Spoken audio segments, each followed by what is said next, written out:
여러분 안녕하십니까? 2023년 얼마 남지 않은 이 시점에 여러분에게 2023년 마무리하고 2024년의 방향을 나누고자 나왔습니다. 2023년 한 해 동안 여러분과 함께 DM미션 영상을 나누고 말씀을 묵상하게 되어서 참 영광스럽고 감사합니다.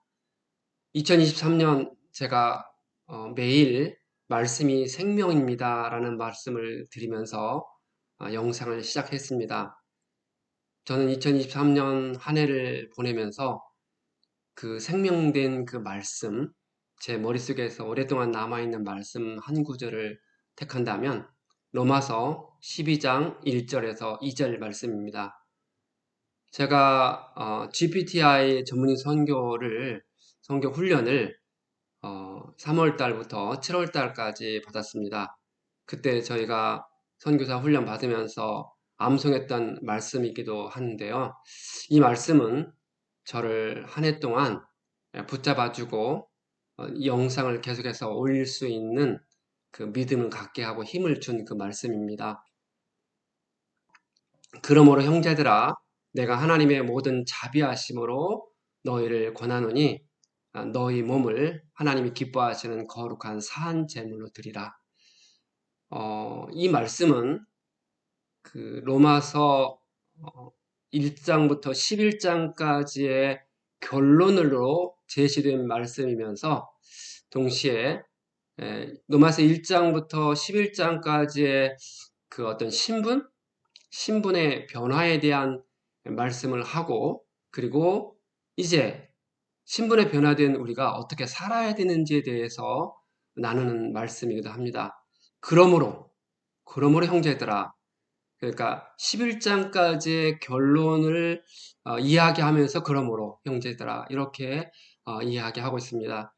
하나님의 자비하심으로, 그러니까 하나님의 자비하심이라는 것은 아직 우리가 죄인 되었을 때 하나님께서 그리스도 예수로 말미암아서 우리를 의롭게 했다고 하는 그 자비하신 하나님께 하나님이 기뻐하시는 거룩한 산 제물로 드리는 게 이게 영적 예배라는 것입니다. 거룩한 산 제물이라고 그 말씀을 한번 생각을 보면 이제 11장까지의 내용은 제물이 필요 없는 거죠.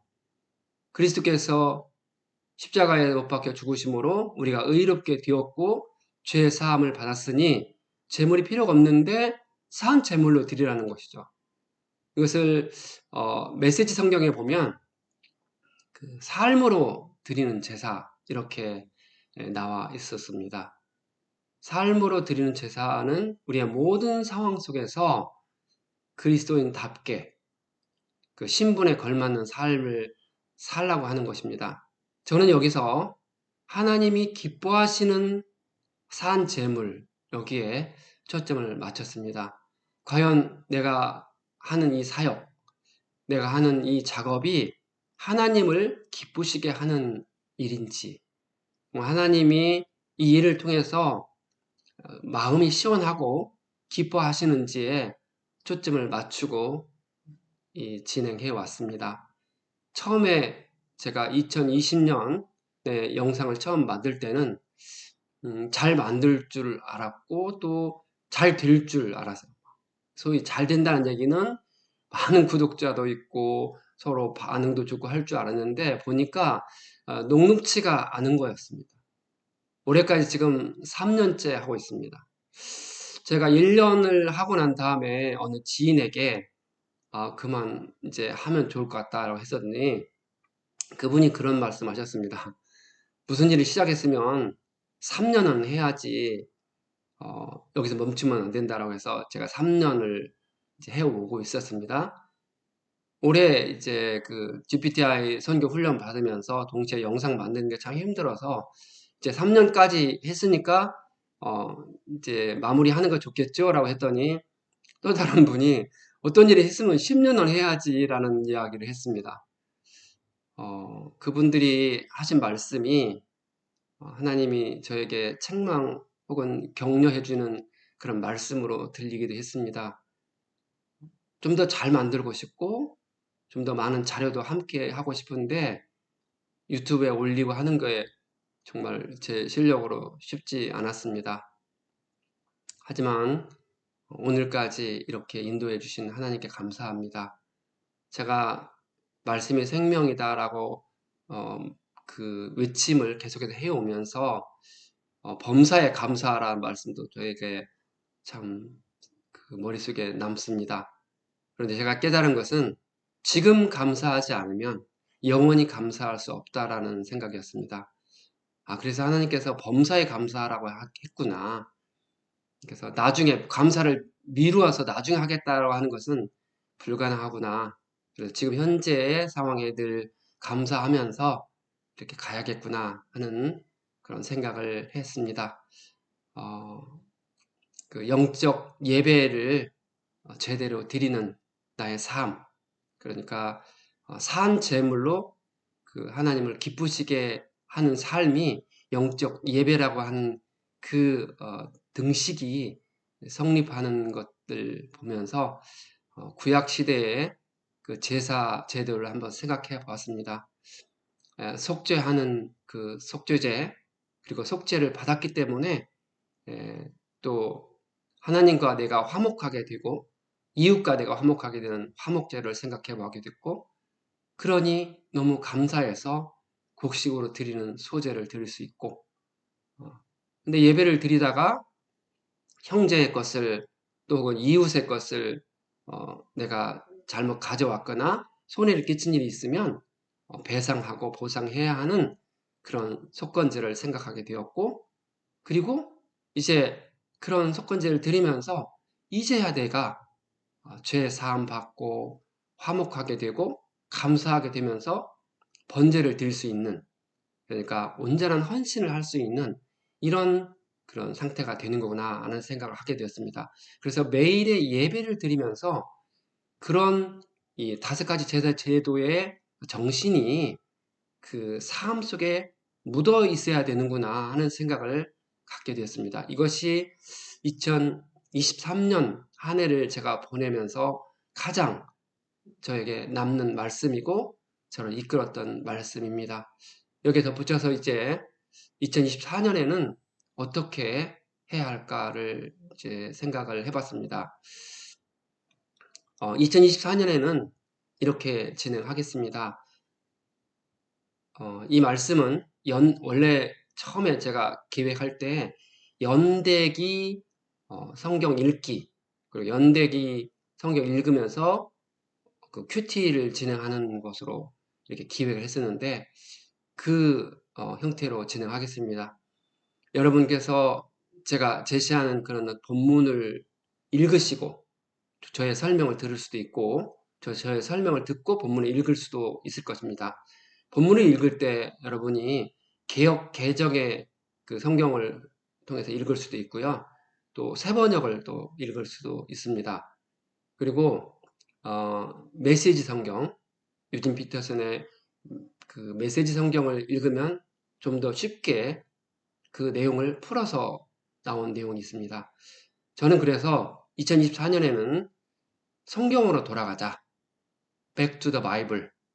성경으로 돌아가자라고 계속해서 외칠 것입니다. 우리가 피카소의 그 원작을 놓고 만약에 여러 장의 그림을 그린다고 한다면 2가지 방법이 있을 것입니다. 원작 그걸 보고 계속 원작만 보고 또 다른 제1, 제2, 제2의 그림을 그리었을 때가 있을 수도 있고, 또 한 가지 방법은 피카소 원작을 한번 처음에는 보고 그리고 내가 그린 그림 보고 또 계속해서 나갈 수 있을 것입니다. 큰 차이가 날 것입니다. 나중에 보면. 원작을 계속 보고 그린 그림은 그래도 변형되지 않을 것인데, 내가 그린 그림을 보고 또 보고 이렇게 해서 계속해서 복사에 또 복사를 하게 되면 나중에는 전혀 다른 그림이 될 수가 있을 것입니다. 우리가 그 성경에 대해서 해석한 내용들을 볼 수가 있어요. 들을 수도 있고.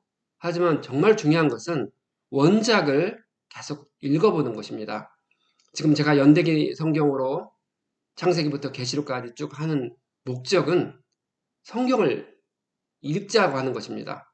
읽는데 그 어떤 편집에 따라서 이렇게 장르별로 좀 나눠져 있는 것들을 이걸 역사 순으로 한번 재배열해 가지고 읽어보자는 것이죠.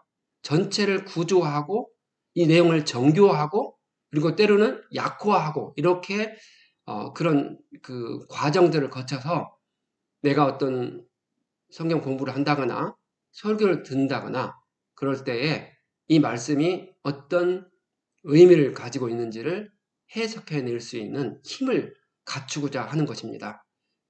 구약 성경의 전체 그 내용이 오실 예수님에 대한 표현이라고 말씀을 드렸습니다.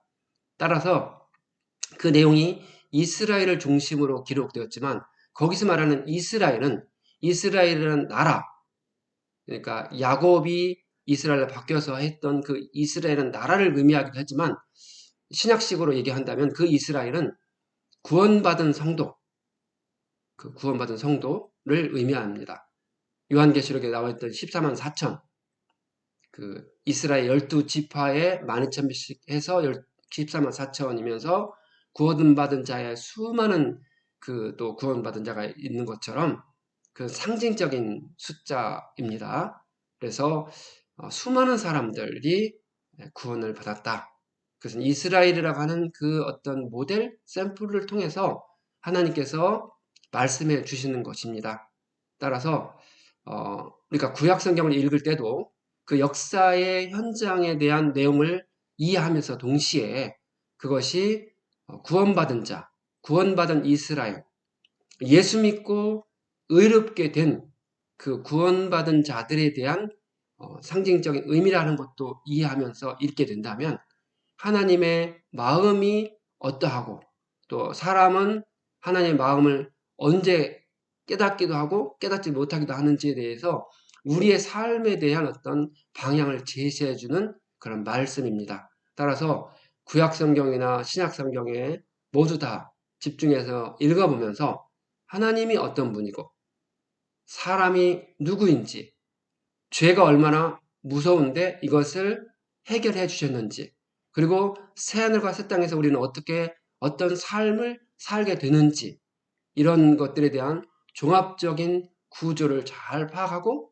그래서 말씀을 한 절씩 뭐 잠깐 읽고 마는 게 아니라 전체 구조를 잘 잡아서 이렇게 여러 번 반복하다 보면 이제 성경에 대한 깊은 이해를 더하게 될 것입니다. 로마서 12장 1절, 2절을 읽으면서 구약의 레위기 그 제사 정신을 깨달을 수 있는 것은 전체 맥을 우리가 그 관통하는 그런 그 노력을 했기 때문에 가능한 것입니다. 여러분 2024년에 이제 백투더 바이블 성경으로 돌아가서 그 성경을 읽고 그렇게 정리하는 시간을 가지면 참 좋겠습니다. 제가 이제 그 유튜브 밑에 설명 그欄에 이제 그 달력으로 그달 어떤 소위 진도표를 제시해 놨습니다. 이것을 이제 여러분이 활용할 수 있는데요. 이렇게 그 달력으로 만든 1월 달부터 2월 달, 12월 달까지 이렇게 만들어 놨는데 한번 참고해 보셨으면 좋겠습니다. 또 한 가지 방법은 이제 요즘 이렇게 탁상용 달력이 참 많이 나옵니다. 그래서 이 탁상용 달력에다가 진도표를 이렇게 자기가 쓰면서 동그라미를 쳐가면서 읽었던 그런 내용들이 어디까지고 안 읽은 어떤 것인가를 점검하는 것도 좋은 방법이 될 수 있을 거라고 생각을 합니다.